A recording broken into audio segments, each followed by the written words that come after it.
ओंकारं योगनाथं मोक्षदं सेवै ओंकाराय नमो नमः। अविरल शब्द घनु प्रक्षालित कलभूतलमलकरंकामुरिपास्ति हर्नो धूताम अज्ञान तिमिरान्धानां ज्ञानाञ्जन शलाकया चक्षुरुन्मीलितं येन तस्मै श्री गुरुवे नमः। श्री परम गुरुवे नमः। परम प्राचार्य गुरुवे नमः। सकल विध्वंसकं शेषां परपदकं धर्म संबंधकं भव्यजीवना प्रतिभूतकारकं पुण्यं प्रकाशकं पापं नाशकम् इदं शास्त्रं समेषाणां मूल्यस्य ग्रन्थकर्तारः श्रीसर्वज्ञदेवा तर्मन्त्रकर्तारः प्रतिग्रन्थर देवा तेषां वचनान्तात् आचार्य कुन्दकुन्दाचार्य विरचितं सोतारः शाब्दान् शृण्वन्तु भगवान् वीरो मङ्गलं गोत्मङ्गल मंगलम कुंदकुंदारि जैन धर्मोत्सव मंगलम सर्वमंगल मांगल्यम सर्वकल्याणकारकम प्रधानम सर्वधर्माणाम जैनम जय शासनम जैनम जय शासनम जैनम जय वंदित्य सब सिद्धे ध्रुवमचन मणो वयम गतिम पथे पूछामि समय पाओ केवलीश्वर केवली गणितम अहमेदम एदमहम अहमेकेतस्य मही अस्ति मम एदम अन्नमजं परदब्बं सचित्ता चित्तमिश्रश्च वा आसि मम पुग्गलमेदम् एदत्यस्य अहमपि असि पुवं हि पोहन्ति पुनो ममेदम् एदस्य अहं पिहोष्टस्तीमि एवं तु असद्भूतम् आदा विपर्ययं करोदितं मूढो भूदर्थं जानन्दो तम करोति धूतम् असं मूढो सचेत और अचेत एवं मेत्र सब पर द्रव्य ये है मेरे ये मैं इनका हूँ ये मैं हूँ वा ये मैं हूँ वे हैं हम थे सभी के क्या हमारे ये सभी गत काल में हम होंगे उनके हमारे वे अनागत काल में ऐसी असंभव कल्पनाएं मूल जननित ही करें भूतार्थ जानन हार जन ऐसे विकल्प नहीं कर भूतार्थ जानन हार जन ऐसे विकल्प नहीं। ये 19वां गाथा के ही आधार से 20, 21, 22, 23, 24, 25 ऐसी गाथाएं एक के बाद 19 गाथा में जो मैं कम हूँ नो कम हूँ और कर्म नो कर्म मेरे हैं ये मान्यता जब तक रहे अज्ञान तब तक जीव है, तो उसी बात को प्रतिपादन करने के लिए वहां मैं कर्म हूँ नो कर्म आई। अब इसमें क्या है, इसी प्रश्न का उत्तर देते हुए आगामी 20 से 22 गाथा तक की गाथाओं में लिखा है कि इनका अनुवादक है कि 20, 21, 22 में जो एकत्व भक्त आत्मा है उसके ही बारे में बताया है कि आगामी गाथाओं में 19वीं गाथा से ही मिलती हैं। 19वीं गाथा में कहा था कि जब तक ये आत्मा कर्म और नो कर्म में एकत्व ममत्व रखेगा तब तक अप्रतिबुद्ध रहेगा, अज्ञानी रहेगा। अतः अब ये प्रश्न उपस्थित होता है कि हम कैसे पहचाने कि ये व्यक्ति अप्रतिबुद्ध है कि प्रतिबुद्ध है, अज्ञानी है कि ज्ञानी है। तो उसकी पहचान कराने के लिए गाथा 20, 21, 22 है कि इनके द्वारा जानकारी आ जाएगी कि वो व्यक्ति प्रतिबुद्ध है या प्रतिबुद्ध है। ये उसकी पहचान कराने के सिम्टम है। तात्पर्य यह है कि आगामी गाथा में अज्ञानी की पहचान के चिन्ह क्या हैं ये बताए हैं। आगामी गाथा में मतलब 20, 21, 22 में 23, 24, 25 में वो अप्रतिबुद्ध कैसा होता है, उसकी क्या पहचान होती है, उसके बारे में कहते हैं। पढ़िए आप।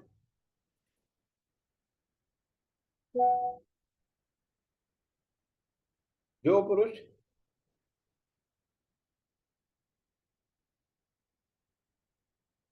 आप तो म्यूट है मनु। भैया।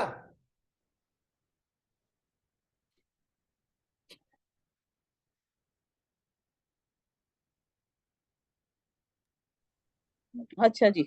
हाँ जो पुरुष अपने से भिन्न पर द्रव्य में सचित, स्त्री पुत्रादिक में अचित, धन धान्य आदि में मिश्र, ग्राम नगर आदि में ऐसा विकल्प करता है, मानता है कि मैं ये हूँ, ये सब द्रव्य मैं ही हूँ, मैं इनका हूँ, ये मेरे हैं, ये मेरे पहले थे, इनका मैं पहले था, तथा ये सब भविष्य में मेरे होंगे, मैं भी भविष्य में इनका होऊंगा। वह व्यक्ति मूढ़ है, अज्ञानी है। किंतु जो पुरुष वस्तु का वास्तविक स्वरूप जानता हुआ ऐसे झूठे विकल्प नहीं करता है, वह ज्ञानी है। देखो, तात्पर्य यह है कि बस बस बस पर बस। में अपना। हाँ जी। हाँ, हम ये कह रहे हैं कि यहाँ क्या बताया है, तीन स्थिति बताई। सचित्त की क्या स्थिति है, अचित्त क्या है और मिश्र क्या है, ये है ना गाथा में। सचित्त, अचित्त और मिश्र तीन शब्द आए थे, 20वीं हाँ गाथा जी। में आए थे। चित्ता चित्त मिश्र स्तवा, ये चित्त, सचित्त, अचित्त और मिश्र क्या स्वरूप दिखाए। सचित्त किसे कहते हैं कि जो जीव सहित हो उसे सचेत कहते हैं। जो जानता देखता हो, सुख दुख का अनुभव करता है, जिसमें ज्ञान हो, दर्शन हो, सुखबीर हो, उसे सचित कहते हैं। सचित में इसने कहा जो पुरुष अपने से भिन्न पदार्थों में, मतलब अपने से भिन्न मतलब स्वयं तो नहीं, स्वयं जिन पदार्थों में अपनापन मानता है उनकी बात कही। अब वो पदार्थ तीन प्रकार के हैं, सचित्त हैं, नंबर 2 अचित्त हैं, और तीसरे मिश्र। मिश्र माने सचित्त अचित्त मिश्र, दोनों दोनों से मिला जुला। तो सचित्त में क्या कहा, सचित्त में स्त्री पुत्र अधिक, स्त्री पुत्र पौत्र धन, ये सब उसमें आ गए। मतलब जितने भी जीव हैं जो तुम्हारे रिश्तेदार हैं, सबके सब इस खाते में सचित्त में आ गए। जिनसे तुम्हारा संबंध, माँ बाप भाई बहन स्त्री पुत्र कुटुंब परिवार, वो सब सचित्त में आ गए। अचित्त में धन धान मकान दुकान रुपया पैसा चांदी सोना, ये सब अचित्त में आ गए। अच्छा, मिश्र में क्या कहा, जैसे ग्राम माने गांव, जहां आप रहते हैं, गांव अचित्त है और गांव में रहने वाले सचित्त हैं, इसलिए ग्राम नगर आदि, ये नगर ग्राम घर मकान, यहाँ जहाँ आदमी रहता है उस जगह को मिश्र कहते हैं। ऐसा विकल्प करता है, मानता है कि मैं ये हूं, या ये सब मेरे हैं, या मैं इनका था, या मेरे थे। सब द्रव्य मैं हूं, या वे मेरे सब द्रव्य हैं, मैं इनका हूं, ये मेरे हैं, ये मेरे पहले थे, मैं इनका पहले था, तथा ये सब भविष्य में मेरे होंगे, मैं भी भविष्य में इनका होऊंगा। ऐसी जो कल्पना है करता है वो मूड है। वो कहते हैं हवा में बात करता है, हवा में महल बनाता है कि ये सब पर द्रव्य है, स्पष्ट है, पर प्रकट है, इनसे तेरा तादात्म्य संबंध नहीं है, ये क्षेत्र आपका संबंध नहीं है, उनके बाद भी तू इनसे अपना संबंध जोड़ता है, इसलिए कहते हैं वह व्यक्ति मूढ़ है, अज्ञानी है। किंतु जो पुरुष वस्तु का वास्तविक स्वरूप जानता हुआ, वस्तु का वास्तविक स्वरूप जानता हुआ ना, वस्तु के स्वरूप की यथार्थ प्रतीति जिसे हो जाती है, जो वस्तु को उसके स्वभाव से जानता है, जैसे नमक का खारापन, मिश्री का मीठापन, दूध में चिकनाहट, ऐसे सोने में स्वर्णत्व, ऐसे जो गुण जानता है, जीव का ज्ञान गुण आदि, जीवत्व चेतना आदि जो गुण जानता है, वास्तविक रूप से वस्तु के स्वरूप को जानता है, ऐसे झूठे विकल्प नहीं करता, वह ज्ञानी है। मैंने जो भविष्य में ऐसे विकल्प नहीं करता, जो अभी वर्तमान नहीं करता। इसमें तीन काल संबंधी बात की, भूतकाल की, वर्तमान की और भविष्य की। भूत की जल्पना है, भविष्य की कल्पना है, और वर्तमान की अल्पना है। कि भूत की बातें तो जल्पना, सब बातें तेरे साथ आई थी और चली गई, और उस समय भी उद्गल के साथ जीव का एक क्षेत्रावघात संबंध नहीं था। भविष्य में भी उद्गल का जीव के साथ एक क्षेत्रावघात संबंध नहीं होगा, अर्थात तादात्म्य संबंध नहीं होगा। और वर्तमान में भी जीव और शरीर का तादात्म्य संबंध होते हुए भी तादात्म्य संबंध नहीं है, क्योंकि दोनों के द्रव्य अलग हैं, दोनों के गुण अलग हैं, दोनों की पर्याय अलग है। दोनों स्वतः अपने अपने स्वरूप में निरंतर परिणमन करती हैं, इसलिए दोनों में अत्यंत अभाव है। अब ये तात्पर्य है कि तात्पर्य यह है कि पर में अपनापन अनुभव करने वाला अज्ञानी है, करने वाले अज्ञानी हैं, और अपने आत्मा में अपनापन अनुभव करने वाले ज्ञानी हैं। ज्ञानी अज्ञानी की मूलतः यही पहचान है। हाँ, बस कौन आचार्य, हाँ, पर में अपनापन, आचार्य, हाँ, पर पर में मतलब स्त्री पुरुष अपने पुत्र पुत्रादिक पौत्र को अपना मानता है, और ये सोचता है कि ये हमेशा ही मेरे साथ रहेंगे, आगे भी मेरे ही बनेंगे, ये आगे भी मैं इनका ही रहूंगा। तो ये सब मिथ्या कल्पनाएं हैं। मिथ्या कल्पना, इसलिए व्यवहार से इनको अपना मानना, इनको अपनाना, इनमें अपनत्व रखना तो यथावत है, सत्यार्थ है, भूतार्थ। हाँ, पर हाँ, इस टाइम की तो, हाँ, निश्चय से इनके साथ तेरा स्वरूप का कोई संबंध नहीं।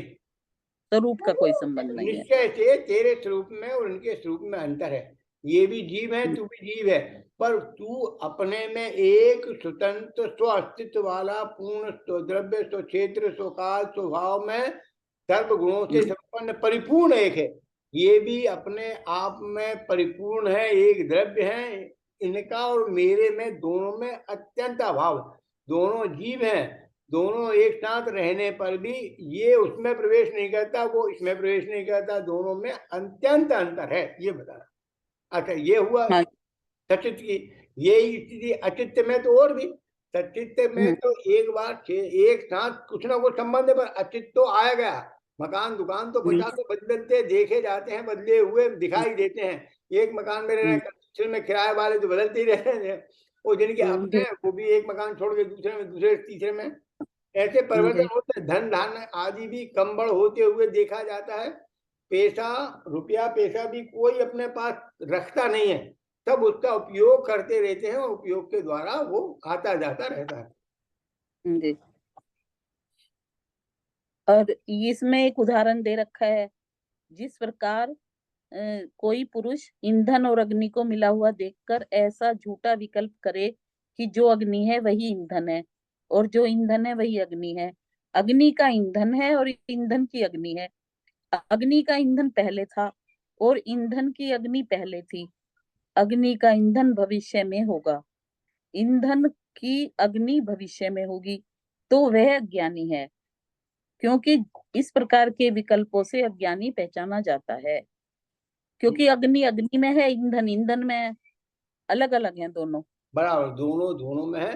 ईंधन कभी अग्नि रूप होता नहीं, अग्नि कभी ईंधन रूप होती नहीं। ईंधन का नहीं, स्वचतुष्टय अलग है, अग्नि का स्वचतुष्टय अलग है।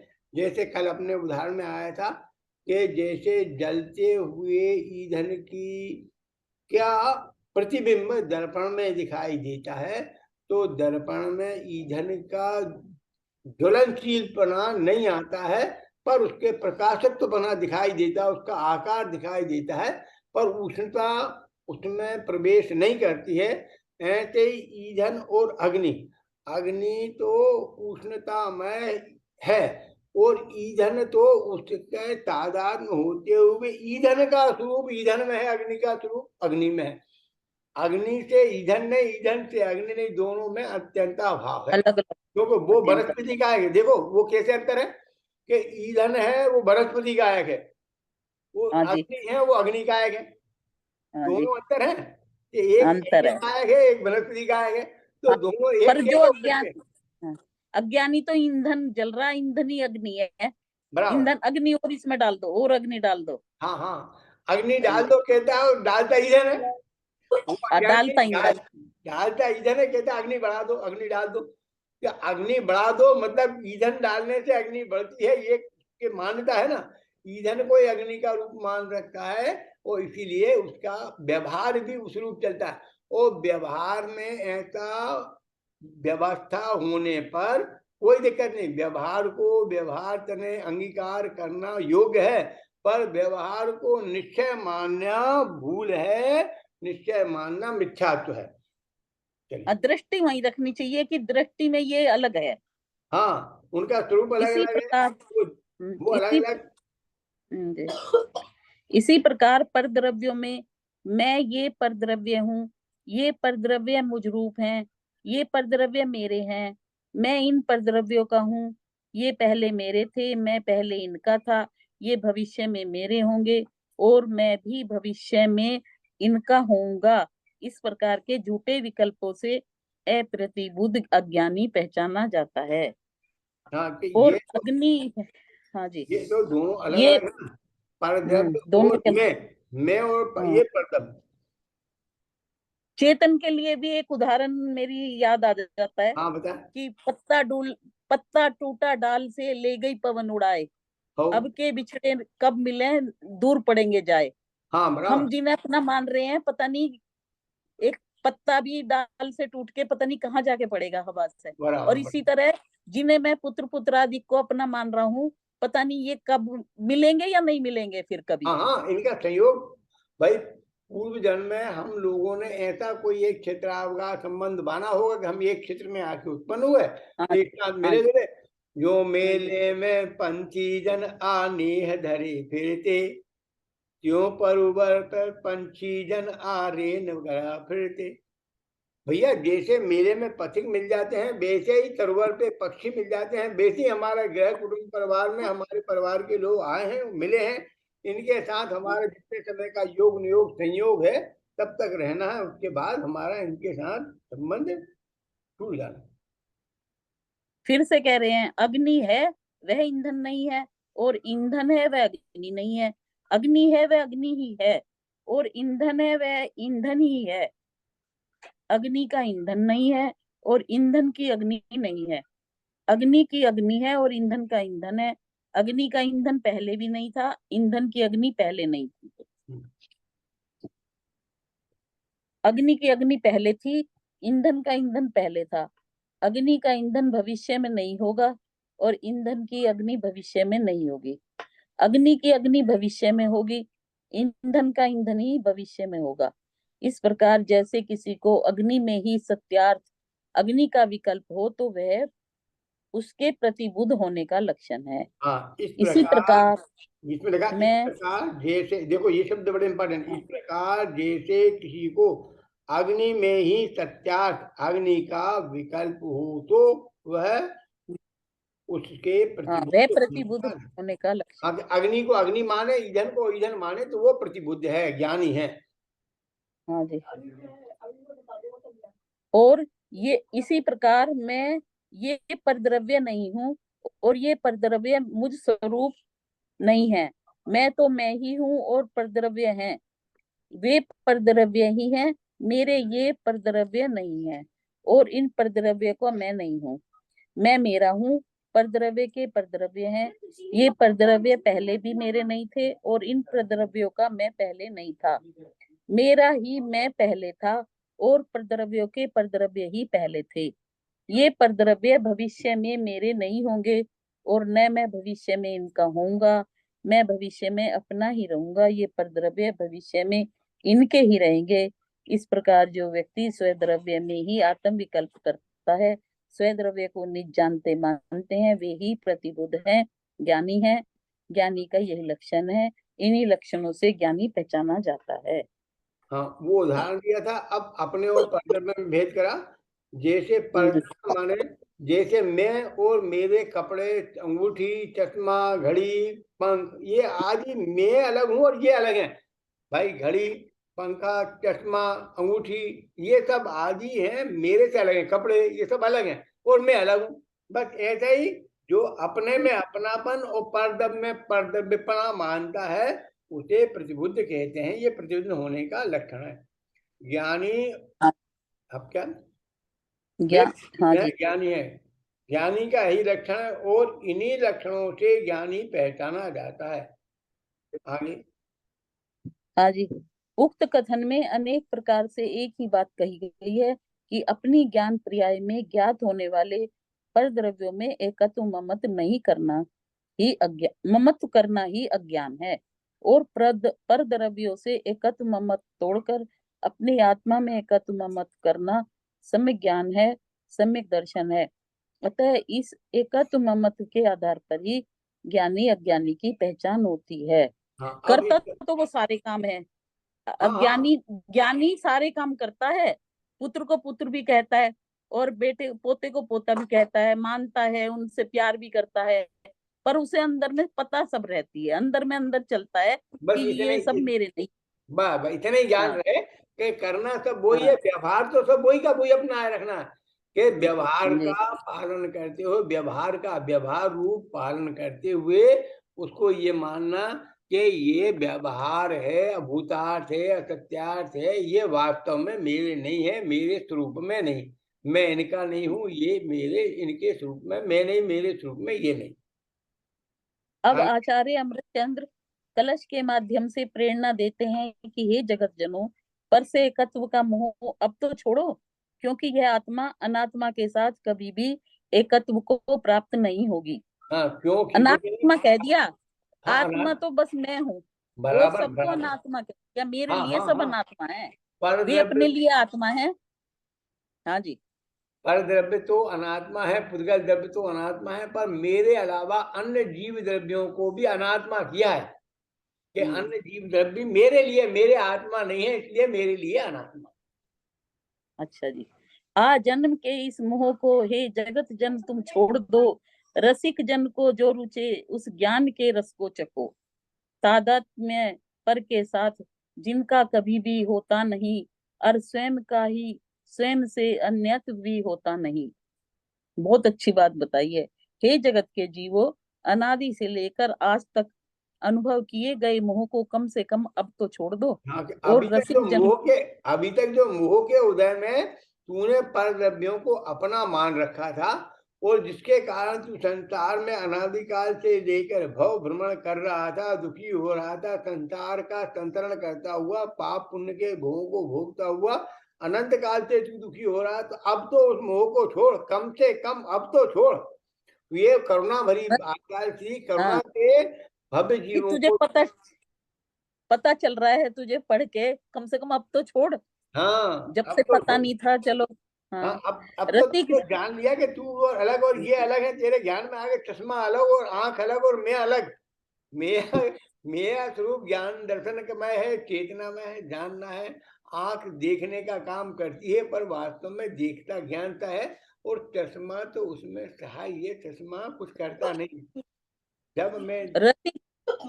हाँ जी। और रसिक जनों को रुचिकर उदित ज्ञान का आस्वादन करो, क्योंकि आत्मा इस लोक में किसी भी स्थिति में अनात्मा के साथ तादात्म्य को धारण नहीं करता, पर के साथ एकमेक नहीं होता। हाँ, अब ये, रसिक जन शब्द। हाँ जी। हाँ रसिक जन जो शब्द आया है, रसिक जन हम्म। अर्थात जिनको आत्मा रुचि है, जगती है, जिसमें लीनता होती है। आत्मा कोई अलौकिक अपूर्व पदार्थ है जो ज्ञान दर्शन आदि सुख से परिपूर्ण है, आनंदमय है।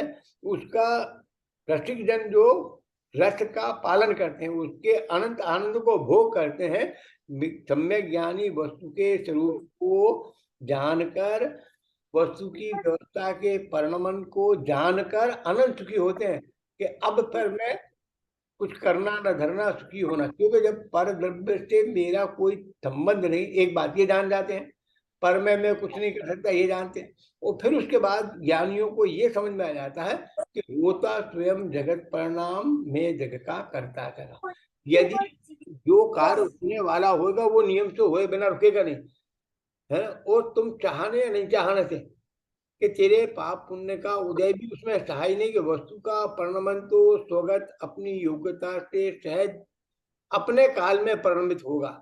तो उसका ज्ञान जब हो जाता है तो जीव दुखी नहीं होता, ऐसा बाहर की स्थिति उसकी बन जाती है। और रसिक जन इसके रहस्य को जानते हैं, इसलिए वह अनंत आनंद की अनुभूति आत्मा में करते हैं। और वो ही कह रहा है कि रसिक जन को जो रुचे उसको आप भी अपनाओ। जो रसिक जन का पान करते हैं, रुचिकर रसिक जनों को रुचिकर ज्ञान का आस्वादन करो, कि वो तो रसिक जन माने ज्ञानी जन तो उसका आस्वादन कर ही रहे हैं, सम्यक दृष्टि से लेकर अनंत सिद्धों तक अपने ज्ञान स्वरूप आत्मा का आस्वादन कर रहे हैं। तुम भी करो, क्योंकि आत्मा इस लोक में किसी भी स्थिति में, किसी भी स्थिति में, किसी भी काल में, किसी भी क्षेत्र में, किसी भी स्थिति में अनात्मा के साथ तादात्म्य हो नहीं सकता, तादात्म्य धारण कर नहीं सकता। पर के एक है में साथ एक नहीं। एक में एक नहीं हो सकता। पर रहेगा, स्व स्व है। तो इसलिए का निज को निज, पर को परदान, फिर दुख का नहीं लेश निशान, ज्ञात दृष्टा आत्म राम। बस यही है कि ज्ञात दृष्टा आत्म राम में निज को निज पर को पड़ा। रसिक जन शब्द का अर्थ कलश टीकाकार ने शुद्ध स्वरूप का अनुभव करने वाले सम्यक दृष्टि पुरुष का किया है। हाँ, इस कौन है प्रकार वो जो सम्यक दृष्टि पुरुष है? वो है जो सम्यक दृष्टि है। हाँ, मोक्ष मार्गी हैं, सम्यक दृष्टि हैं, जिन्हें आत्मा तत्व इस प्रकार कलश पड़ जाएंगे। इस प्रकार इस कलश में पर के साथ एकत्व के मोह को तोड़ने एवं अपने में एकत्व स्थापित करने की प्रेरणा देकर आचार्य देव अब आगामी गाथाओं में तर्क से युक्ति से इसी बात को समझाते हैं। अज्ञान मोहित मति बहुविध भाव से संयुक्त जिय अबध एवं बध पुद्गल द्रव्य को अपना कहे।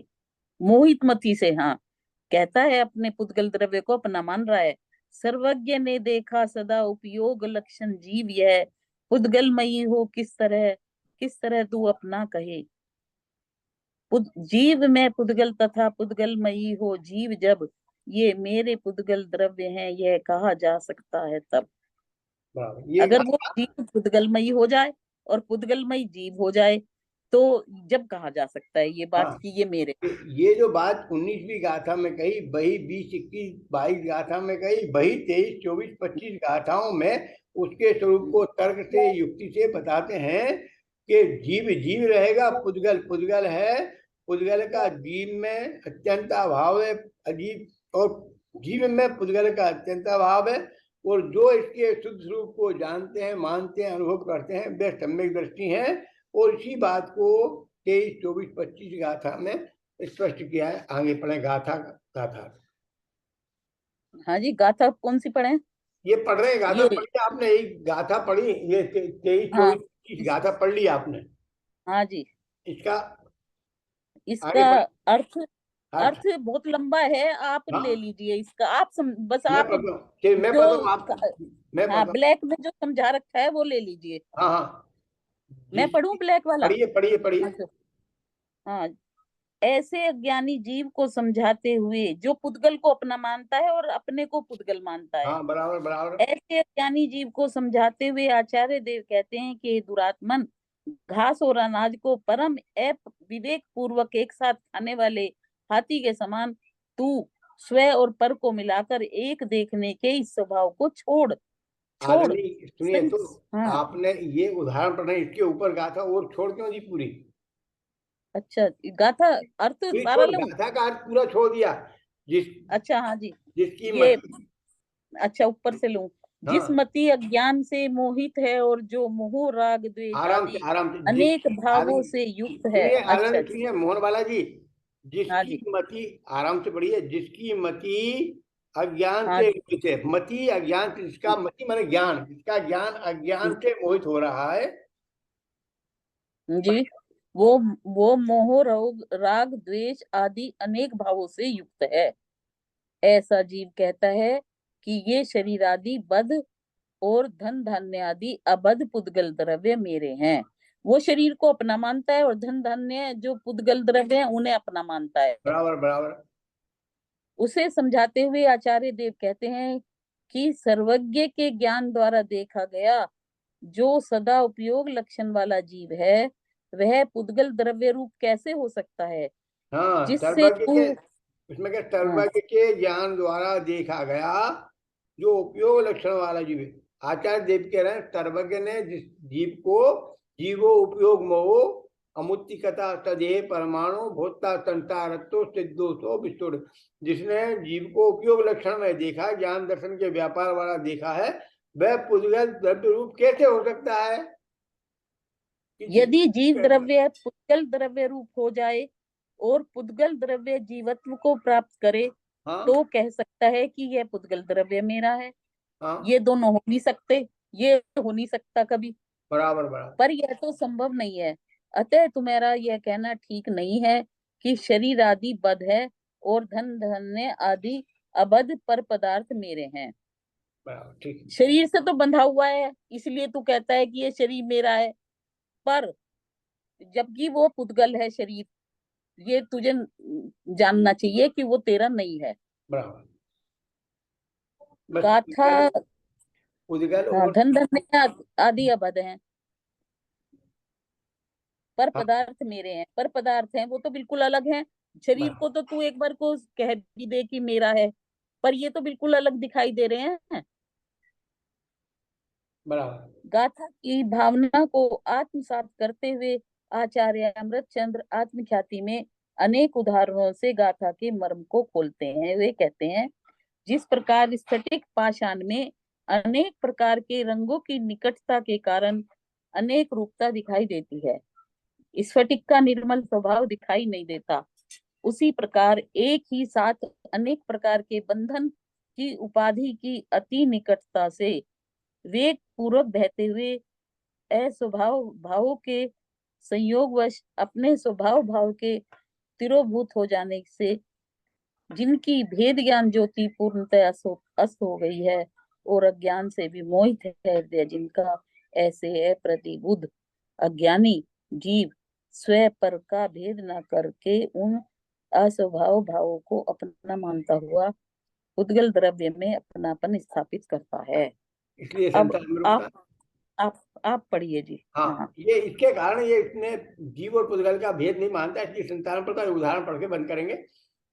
जैसे अज्ञानी जीव को समझाने के लिए आचार्य देव कहते हैं कि हे दुरात्मन, घास और अनाज को परम अविवेकी एक साथ खाने वाला हाथी के समान तू तो और पर को मिलाकर देखने का स्वभाव छोड़ छोड़ संयम विपर्य संचय विपर्य अध्यवसाय से परिपूर्ण संपूर्णता रहित एवं विश्व को की एकमात्र अद्वितीय ज्योति ऐसे सर्वज्ञ के ज्ञान में जाना गया नित्य उपयोग लक्षण जीव द्रव्य पुद्गल कैसे हो सकता है।